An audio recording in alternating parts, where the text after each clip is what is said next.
May mga gabi na hindi ka makatulog dahil ang isip mo ay hindi mapatahimik, punong-puno ng pag-aalala, takot, at what if. Kung nararamdaman mo ito ngayon, ang bidyong ito ay para sa iyo.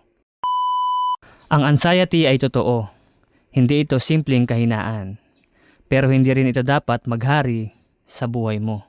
Dahil may sinabi ang Diyos tungkol dito, at ang salita niya ay may kapangyarihan na magbigay ng tunay na kapayapaan.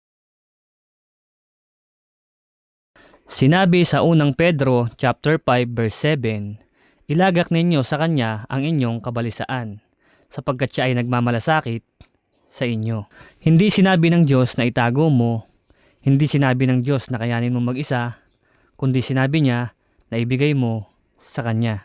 Ang tanong, pinipilit mo bang kontrolin ang lahat o handa ka magtiwala sa Diyos?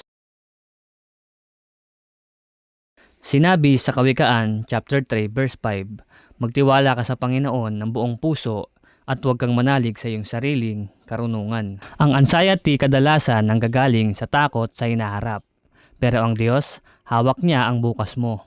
Kahit hindi mo maintindihan, pwede kang magtiwala. Pilipos chapter 4 verse 6 hanggang 7.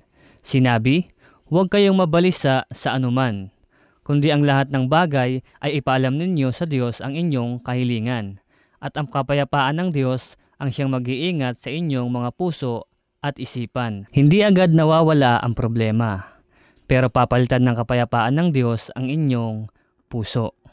Ibang klaseng kapayapaan na galing sa Kanya. Ang totoo, ang laban sa anxiety ay hindi sa lakas mo, kundi sa kung sino ang pinagkakatiwalaan mo. At kung si Kristo ang hawak mo, kahit may bagyo, may kapayapaan. Dahil hindi ka nag-iisa, hindi ka pinabayaan, at hindi ka kinalimutan ng Diyos. Kung may anxiety ka ngayon, lumapit ka sa Diyos.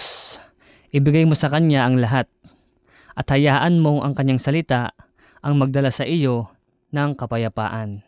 Kung nakatulong sa iyo ang video na ito, huwag kalimutan mag-like, mag-comment at mag-subscribe para mas marami pang makapakinig ng salita ng Diyos. Muli, ako si Brother Raymart at maraming salamat sa inyong panonood.